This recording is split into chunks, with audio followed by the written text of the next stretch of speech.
Hey guys welcome back to my YouTube channel. કેમ છો બધા? આજે આપણે એક વસ્તુનું અનબોક્સિંગ કરવાનું છે. જો કે તમને થંબનેલ જોઈને ખબર પડી જ ગઈ છે.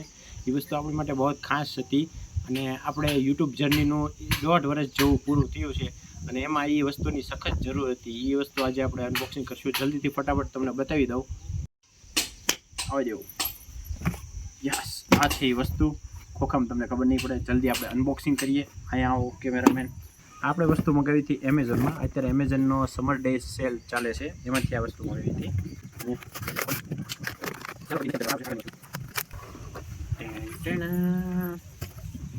આ છે એ વસ્તુ. આ છે હોલીલેન્ડનું લાર્ક M2 પાવરફુલ માઇક, જે આજુબાજુનો નોઇઝને હાવ રિડ્યુસ કરી નાખે, આવું કેન્સલ કરી નાખે. એટલે આપણો વિડીયોમાં આપણો સાઉન્ડ બહુ મસ્ત પ્રોપર આવે. જો કે અત્યાર સુધી ફોનના માઇકથી ને હવે આપણે વિડીયો ઉતાર્યો છે, તો જ્યારે નોઇઝ બહુ આવતો એટલે આપણો અવાજ પ્રોપર આવતો નહોતો વિડીયોમાં. એનું સોલ્યુશન લાવવા માટે આપણે એક આ માઇકનો ખર્ચો કર્યો છે. જો કે આ બહુ અત્યારે મારી માટે બહુ મોંઘું પડ્યું છે, બરાબર. અત્યારે ફટાફટ આપણે એનું અનબોક્સિંગ કરી નાખીએ. તો હવે પછીને આપણે ગમે વિડીયો આવે, જેમ કે મારી પાસે આ ઠક અવાજ આવે, એ પણ આ માઇક છે ને એના નોઇઝ કેન્સલેશન ઓન કરીએ ને એ ઠકનો અવાજ ન આવે. એ રીતનું પાવરફુલ આ માઇક છે, બરાબર. આવો કેમેરામેન નજીક ગયો. ને અહીંયા લખ્યું છે બટન સાઇઝ. આજે એક રૂપિયાના સિક્કા જેવું બટન સાઇઝનું માઇક છે. એડવાન્સ નોઇઝ કેન્સલેશનનું આમાં ફીચર છે અને હાઈફાઈ સાઉન્ડ છે. અને એમાં એપ કંટ્રોલ પર કોઈ બી માઇક આપણે લેવી એમાં એપ કંટ્રોલ નથી આવતો, પણ આ માઇકની પ્રોપર એપ્લિકેશન આવે છે હોલીલેન્ડની, એટલે એનો એપ કંટ્રોલ પણ આપણને મળે છે. અને પ્લગ એન્ડ પ્લે છે, એટલે ધારો કે આપણો ફોન હોય અહીંયા ટાઈપ સી પોર્ટ હોય, એમાં ટાઈપ સી પોર્ટ નાખીને ડાયરેક્ટ પ્લગ કરીએ અને સીધું આપણે કનેક્ટ થઈ જાય છે. બીજી કાંઈ વધારાની વિધિની કાંઈ જરૂર પડતી નથી. છે અહીંયા આપણે આમ ખોલવાનું છે. એપલ જેવી ફિલિંગ આવે છે, કારણ કે આમ એપલમાં ખોખામાં ખુલે છે. તો ખોલ્યું. આ છે થોડાક ડોક્યુમેન્ટેશન, જ્ઞાનની વાતો. આપણે બહુ જ્ઞાનની વાતો આપણે અત્યારે કામ છે નહીં, કઈ રીતે યુઝ કરવામાં, શું આપણે પેકેજિંગ લિસ્ટમાં એટલે કે બોક્સમાં શું વસ્તુ મળે એ છે. એને આપણે પછી જોઈશું. પાછું વસ્તુને મૂકી દઈએ આપણે એને સાઈડમાં મૂકીએ. મેઇન વસ્તુ છે આપણી આમાં, યસ, એને ઘડીક સાઈડમાં મૂકીએ. બીજું આપણને શું મળે છે આપણને? વાવ, એક તો આ બેગ આપ્યું છે હોલીલેન્ડ મેડ ટુ ઇન્સ્પાયર. વાહ ભાઈ વાહ. અને આ છે એનો type A to type C cable, charge કરવા માટે. આ બોક્સને ચાર્જ કરવા માટે. હવે આ થેલીમાં છે આ મેગ્નેટ છે. જો આવી રીતે મેગ્નેટ જોઈન થઈ જાય. જો આ છે ને એની પાછળ હતું, એટલે આ બટનમાં જોઈન થઈ જાય એટલે તમારે ગળામાં પહેરી લેવાનું. બે માઇકના બે વિન આ છે ને હવાથી બચવા માટેના બે માઇકના બે વસ્તુ આપી છે. આપણે મેઇન વસ્તુ જોઈએ. વાવ, આ છે એનું કેસ. કેટલા ટાઈમથી આપણું ડ્રીમ હતું આ માઇકનું, એ આજે આપણે પૂરું કર્યું છે. અહીંયા પાછા ટાઈપ સી પોર્ટ છે, જેથી આ કેસને ચાર્જ કરી શકો. Oh my God. આ છે રિસીવર, આને કહેવાય રિસીવર. અને આ છે આપણું મેઇન વસ્તુ માઇક. બે ટ્રાન્સમીટર, બટન સાઇઝનું માઇક છે અને આ બીજું છે, બરાબર. હવે આ માઇકને કેસને સાઈડમાં મૂકીએ. આ કેવી જતું અહીંયા એક બટન છે, આ બટન મેગ્નેટ છે, બરાબર. એને આવી રીતે આમ જોઈન્ટ થઈ જાય. પછી આપણે બોલવાનું, hey guys welcome back to my YouTube channel, એવી રીતે.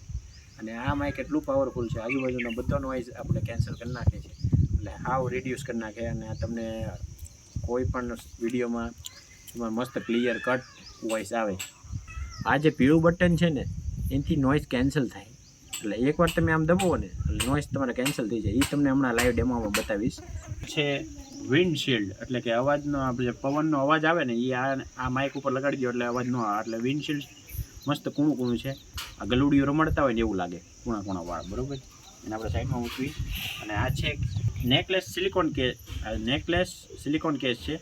ને આ જે મેગ્નેટ બે ક્લિપ છે, ગળામાં પહેરીને તમારે રખડાવવું તો. બીજી આ માઇક સાથે ક્લિપ આવે, મેગ્નેટ ક્લિપો આવે છે. હવે આ ફોન છે, હવે આમાં આપણે આ રિસીવર લગાડીએ, તમને ચેક કરીને બતાવો. અત્યારે આવી રીતે આમ રિસીવર લાગી જાય. આ આપણું માઇક ઓન થઈ ગયું છે, બરાબર. જો આમાં એક બ્લુ લાઇટ બતાવી છે, નજીક જો બ્લુ લાઇટ બતાવી છે, એટલે માઇક ઓન થઈ ગયું છે. અને આપણે આ જે રિસીવર છે, રિસીવરમાં પણ એક લાઇટ બ્લિંક થાય છે. TX1 લખ્યું એટલે ટ્રાન્સમીટર 1 ઓન થયું છે. આ ટ્રાન્સમીટર 1 છે, 2 છે એ બંધ છે, એ અત્યારે આમાં પડ્યું, બરાબર. અને જેવી રીતે આપણે આ યલો લાઇટ દબી રાખી ને એટલે ગ્રીન થાય લાઇટ. હા, હવે ગ્રીન લાઇટ થઈ ગઈ. જોકે તમને આટલા અંજવાડામાં બતાવશે નહીં. ગ્રીન લાઇટનો મિનિંગ એ છે કે તે આજુબાજુનું તમારું નોઇસ કેન્સલેશન મોડ એક્ટિવેશન થઈ ગયો છે, એટલે આજુબાજુનો તમારે નોઇઝ નહીં આવે, પ્રોપર મારો અવાજ આવશે, બરાબર. એ આનું મિનિંગ છે. હવે તમને વિડીયો દ્વારા બતાવું. અત્યારે મારો વિડીયો આ ફોનના માઇકથી આવે છે, એટલે કેવો આવે એ તમને ખબર પડી જાય. માઇક સાથે તમને બતાવી દઉં. ચાલો, તો હવે આ મારો અવાજ છે આપણે હોલીલેન્ડના લાર્ક M2 ના ટ્રાન્સમીટરથી. પેલું આ માઇકથી મારો અવાજ આવે છે. કેવો અવાજ આવે એ તમને અત્યારે ખ્યાલ આવી ગયો હશે, અંદાજ આવી ગયો હશે. અને હવે અત્યારે સિમ્પલ આ મેં વગર નોઇસ કેન્સલેશનનો મારો અવાજ છે. અને હવે હું આ યલો બટન પ્રેસ કરીશ એટલે નોઇસ કેન્સલેશન એક્ટિવેટ થઈ જશે. એટલે એ પછી તમે મારો અવાજ જોજો. જો આ એક પ્રેસ કરું, હાલો, બ્લુ લાઇટની આ ગ્રીન લાઇટ થઈ ગઈ. હવે મારો અવાજ તમે ચેક કરી શકો છો. જો કે મને તો અંદાજ નથી આવતો, તમને અંદાજ આવશે કેવો અવાજ આવે. એટલે આજુબાજુનો નોઇઝ એકદમ ગાયબ થઈ ગયો છે અને મારો અવાજ ક્લિયર કટ તમને આવતો હશે વિડીયોમાં, બરાબર. તો હવે પછીના આ આપણો છેલ્લો વિડીયો છે, જે આપણે ફોન દ્વારા આપણો અવાજ આવશે. અને હવે પછી આપણે ગમે ત્યારે વિડીયો શૂટ કરશું, રીલ શૂટ કરશું, એમાં આપણે આ માઇકનો યુઝ કરશું, એટલે તમને ક્વોલિટી બેટર મળશે. હાલો, હવે આ ડોક્યુમેન્ટેશનમાં શું શું વસ્તુ છે એ આપણે તમને બતાવી દઉં. જો આપણે એક તો મળ્યું હતું ચાર્જિંગ કેસ, મળ્યું હતું રિસીવર, મળ્યું હતું, બરાબર. ટ્રાન્સમીટર મળ્યું હતું. આ ટ્રાન્સમીટર કહેવાય માઇકને. એવા 2 મળ્યા હતા આપણે ડબ્બીમાં. આ ડબ્બી, બરાબર. અને આ ડબ્બીમાં ઇન્ડિકેશન બતાવે બેટરીનું, બરાબર. પછી આપણને મળ્યું છે ટાઈપ A to C આપણે ચાર્જિંગ કેબલ. કઈ ગયો charging cable? Where is charging cable? This one, okay. પછી ક્લિપ આપણે મેગ્નેટ ક્લિપ 4 મળી હતી. 2 આ બેલ્ટમાં મળી છે. આ શું કહેવાય, સિલિકન નેકલેસ. 2 આ નેકલેસમાં મળી છે અને 2 આપણે આમાં માઇક સાથે લાગેલી એવી હતી. પછી ફ્યુરી વિન્ડશીલ્ડ, જે આ કૂતરાનું રૂસડા છે એ, બરાબર, કૂણા જે પવન આવે એનો અવાજ ગાયબ થઈ જાય. હું અહીંયા લગાડી શકું. આ ટ્રાન્સમીટર છે એની ઉપર આને આમ લગાડી શકું. પછી બોલવાનું એટલે મસ્ત ક્લિયર અવાજ આવે, ઓલું ગડગડ અવાજ ન આવે. આવું છે ડ્રોવ સ્ટ્રિંગ બેગ, એટલે આજે આપણે બેગ મળ્યું છે એ છે, બરાબર. અને ક્વિક ગાઈડ, એટલે આ ગાઈડ છે. અને એમાં એ વસ્તુ સારી છે, જો આ સ્ટીકર આવ્યા છે, એ સ્ટીકરને તમે આની ઉપર લગાડો એટલે મસ્ત ઇમોજી તમારે થઈ જાય અને કોઈને ખબર ન પડે. અને એવું નાનું સાઇઝનું માઇક છે ને કે તમારે કોઈને બહુ ઇઝીલી દેખાય નહીં અને તમારા કપડામાં મેચ થઈ જાય. જો આ પાછળ છે અલગ અલગ બધા ઇમોજીસ, અને આમાં લખ્યું છે we are here for you. તમે મોટા કેમેરા લ્યો, મોટો કેમેરાથી તમે શૂટ કરતા હોય તો તમારે કેમેરાનું રિસીવર પણ અલગ આવે અને આઈફોનથી લાઇટિંગ પોર્ટવાળું રિસીવર પણ આવે. એટલે આપણી પાસે આપણે ટાઈપ C પોર્ટ હતો, એટલે આપણે ટાઈપ C વાળું રિસીવર લીધું છે. આપણે વિડીયોમાં કોમ્પ્રોમાઇઝ કરવી તો ચાલે, પણ વોઇસમાં એટલે કે આપણે જે સાઉન્ડમાં કોમ્પ્રોમાઇઝ ન કરાય. કારણ કે એટલે આપણે આની એક જરૂરિયાત હતી આપણે માઇકની. કારણ કે કોઈ બી જગ્યાએ હું ઘણીવાર નોઇઝી એરિયામાં જઈએ, પાર્ટીમાં જઈએ, રેસ્ટોરન્ટમાં જઈએ તો આજુબાજુનો બહુ અવાજ આવતો હતો. એ નોઇઝને હટાવવા માટે આપણે આ માઇક લીધું છે અને આપણે આ પૈસા વસૂલ માઇક છે. પણ હવે પછી આપણા બધા વિડીયો એક ક્વોલિટીવાળા વિડીયો આવશે. કેમેરામાં ઇમ્પ્રુવમેન્ટ આપણે પછી કરીશું, પણ અત્યારે આપણે સાઉન્ડમાં ઇમ્પ્રુવમેન્ટ કરી નાખ્યું છે. ચાલો, ફરી મળીશું નવા વિડીયોમાં. ત્યાં સુધી જય હિન્દ, વંદે માતરમ. આપણો અડધા વિડીયો પહેલાંનો અવાજ જે છે એ આપણે ફોનના માઇકથી શૂટ કર્યો અને અડધા વિડીયો આપણે અનબોક્સિંગ કરીને પછી આ માઇકનો યુઝ કર્યો. એટલે ડિફરન્ટ તમને ખબર પડી જશે.